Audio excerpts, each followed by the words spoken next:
I think we move now to the politics of the day. Is the DP being sidelined, just out of the party, Jubilee party? And let's be honest, Ichungwa. Yesterday, we saw what happened at the party headquarters. The DP was in the coast, and all the signs were there that there was a Jubilee candidate in the name of Mariam.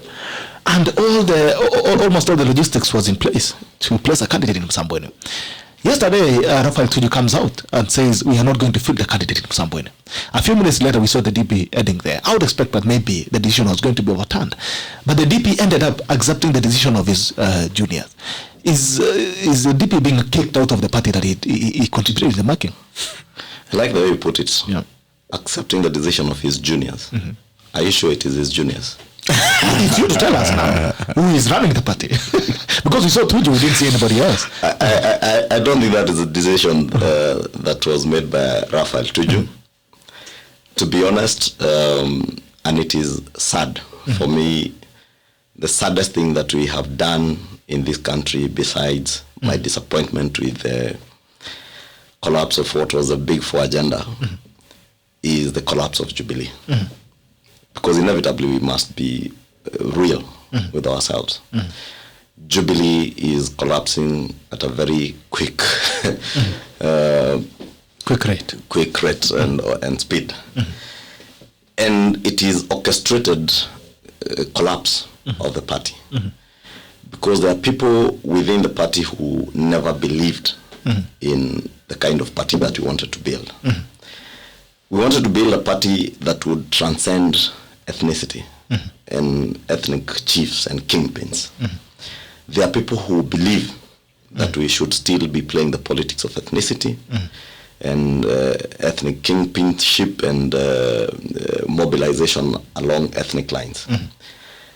They feel hurt that the deputy president has been able to marshal support across the country, irrespective of his ethnicity and irrespective of where anybody comes from. People generally support him across the board and across the country. It hurts them more that he's been able to get inroads in areas that we were not able to get inroads into, even as Jubilee, as a party. And therefore they knew if Jubilee fields a candidate, the candidate that will be fielded is a candidate affiliated to William Ruto in Msambweni. If he wins, you know the implication of that. With their belief that Pwani ni ngome ya mtu fulani. Therefore, they will do all it takes. One, to kill Jubilee. Two, to ensure that we do not have a party that goes beyond our ethnic identities. Which is a sad thing, because when we set out to amalgamate the 13 or 14 political parties into Jubilee, it was with a purpose that would change and transform the manner in which we transact our politics. From being personality-based and ethnic-based into issue and policy-based politics. And we did very well in 2017. Remember 2017 elections?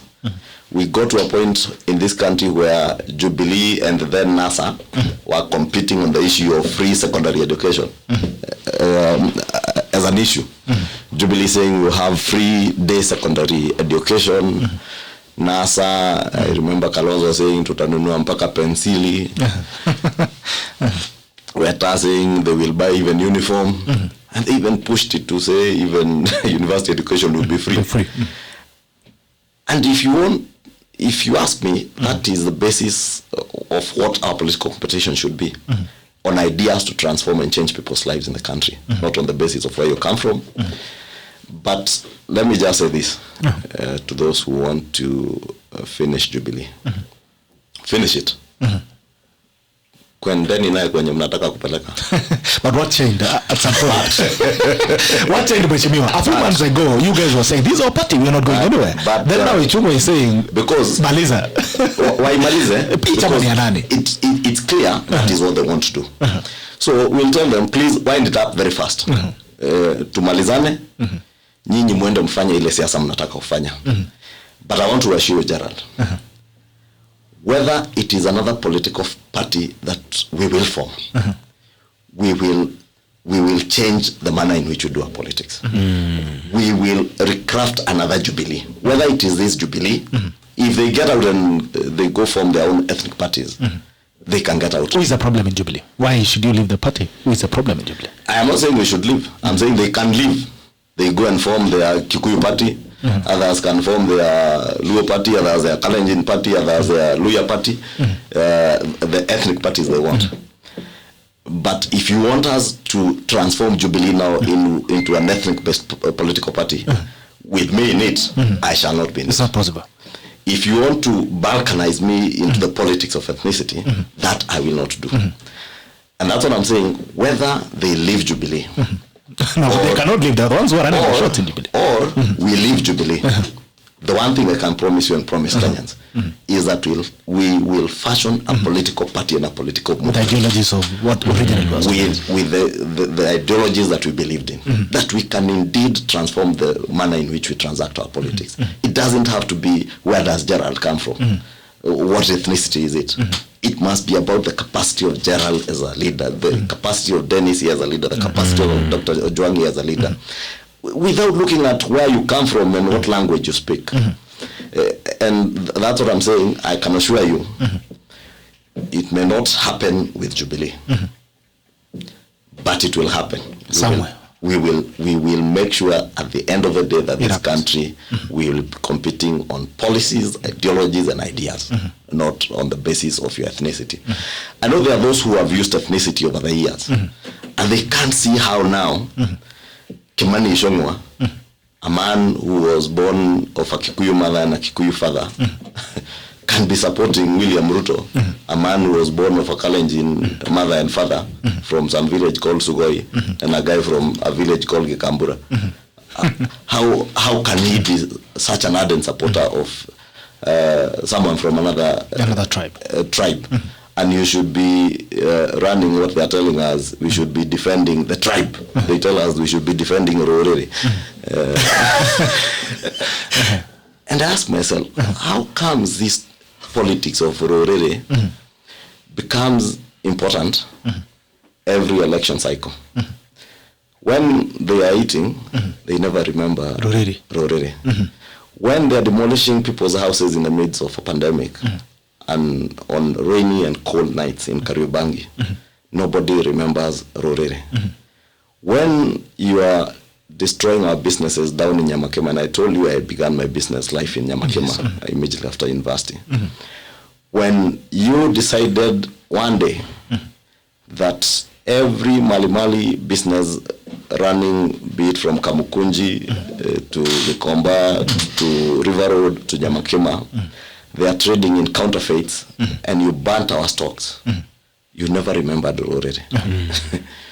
When you came and demolished houses in Kariobangi, in Ruai, to build sewer systems, there was no Rorere. But when it comes to political mobilization, you now want to tell me, let us talk about Rorere. I want to talk about Rorere. And the Rorere I want to talk about is the Rorere of the Kenyan tribe and the Kenyan hustler, whose businesses have been closed, the Kenyan hustler whose houses have been demolished. That is the only tribe that you can speak for. That we can speak for. We say here we are bold, credible, and informed. Boldness is speaking the truth. Who is the problem in Jubilee Party? In your all honesty. Shida ni nani? And don't fear to mention that. Ni nani anataka kukoroga na kumaliza Jubilee? Because someone was saying yesterday, the DP is going for Tuju, and Tuju is not the man who is agonizing him. It's another man. Who could this be? Who is the problem? Because it seems that you guys know who your enemies are. I don't know if you can pinpoint it to a particular person, but there's a system or a cabal. There's a cabal, a small coterie of power brokers who believe in that politics of ethnicity, who believe in balkanizing people around their tribes, who believe that they own this country, who believe that they should direct people on what political direction to take. And that is a problem in Jubilee. Who has failed the party? I will be bold to tell you President Uhuru Kenyatta as a party leader has failed the party. because as our party leader, he should be the one who is steering us and showing us what direction to take to make sure that the cabal or the small coterie of power brokers do not take charge of the party. And therefore, the buck stops on the desk of the party leader. So he's the problem. He's not the problem. The buck stops with him. The buck stops with him. But you don't know who the problem is in the party. He should find out who the problem is. He should tell us who the problem is. And get them out of the party. First, we must not run parties as fiefdoms or personal properties. Remember, political parties in this country today, Gerard, are public institutions funded by taxpayers. We have in our budget this year, I think, about 800 million shillings that we appropriated to fund political parties. The top beneficiary of those taxpayers' resources is Jubilee. And therefore, even the governance within the party should be beyond reproach. When the governance structures in the party are dead, when decisions are made in the dark without knowing what party structure made a decision, then we have a problem. And that's why I say the president, the buck stops at the desk of the party leader, who also happens to be the president. And I would really ask of him to take charge of the party. If President Uhuru Kenyatta truly believed in building a national political party, a party that transcends our ethnicity, a party that is the vision carrier of an agenda that we held so dearly, then it behoves of him to take charge and ensure that the power brokers within the party leave the party and get the party back on its course. I told you, one of the things that I'm very sad about and very disappointed about post-2017 is that I find a situation where we built a very good foundation for this economy from 2013 to 2017. And it's a debate I was having with a few of our colleagues yesterday around the public debt of our country. That it is indeed true we have borrowed tremendously over the years. The danger of all this borrowing without commensurate growth in the economy is that we'll get to a situation where we're unable to service our debt.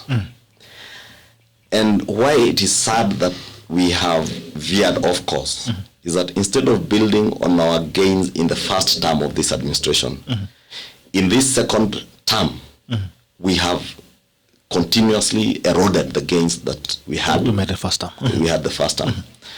We had a first term administration that focused on delivery.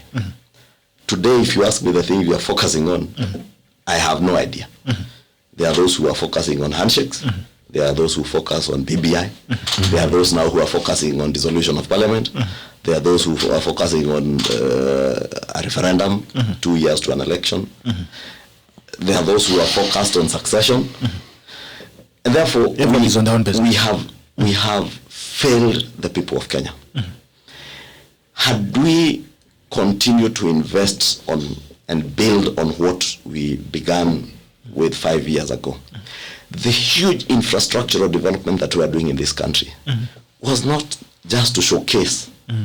It was infrastructural development that the economy would ride on to move on. And that is what we were supposed to build on under the Big Four agenda. I am rather embarrassed and disappointed that with only 2 months of a pandemic from when COVID-19 came in February, March, by end of April, we had to feed people. We had to give food rations to people. In a country where one of our key pillars under the Big Four was food security. 2 years after an election, was it 2 or almost 3 years? We have to feed people. Literally. We have to feed people literally, both in rural and in urban areas. A year, not even a year, 6 months into the pandemic, 1.6 million Kenyans, young people like you and me, many younger than us, who are in formal employment, are out of their jobs. They've lost employment. Yet, one of the key pillars of the Big Four agenda was to drive employment creation through the manufacturing pillar. tell me what is it that since 2017 we have done on manufacturing. What is it that we have done on food security? A year into the universal health care pilot phase, in the 4 counties of Machakos, I think it was Machakos, Mombasa, Kisumu, and Nyeri. Universal health care is on its deathbed. It's an ICU. That is the third pillar. I mean, you had the president tell us that Siaya the entire county had not a single ICU bed. Yet, UHC was one of our key pillars. We have invested billions, hundreds of billions, under the Managed Equipment Services program. It has turned out to be a scandal. Which has turned out to be a scandal. Just like COVID gets. Yeah. Therefore, we have reason, and when I feel and I see the palpable anger and frustration in Kenyans, I identify with it. And that's why I have said, and I said it in Parliament, I know they didn't take it kindly, soon after I was fired. When I say that I shall no longer be an apologist for a regime that is not delivering on the promises and the pledges we made to the people of Kenya. And these guys took you to the kitchen. They took me to the kitchen, and I'm very happy. I am very happy there. You're very happy in the kitchen. I am very happy. I am happy anyway. You know, I said it then in Parliament, and I keep telling people, it's not about the job you are doing and who you are doing it for. For me, what matters, because I don't do this thing for anybody. Yeah. And I don't do it to please. I don't. For sure. For sure. I wasn't doing it to please President Uhuru Kenyatta or to please Deputy President William Ruto or to please anybody.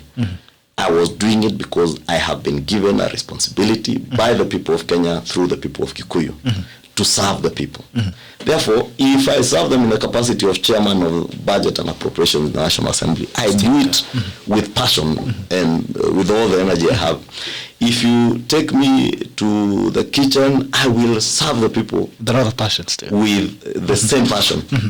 And if you spoke to the chair of the committee or members who sit in the committee, they can tell you that we have indeed injected a lot of passion and zeal into the committee, and informed quite a number of things that the committee wasn't aware probably, or that they were not keen on, but that I'm keen on, like the promotion of parliamentary democracy, something that is very dear to me.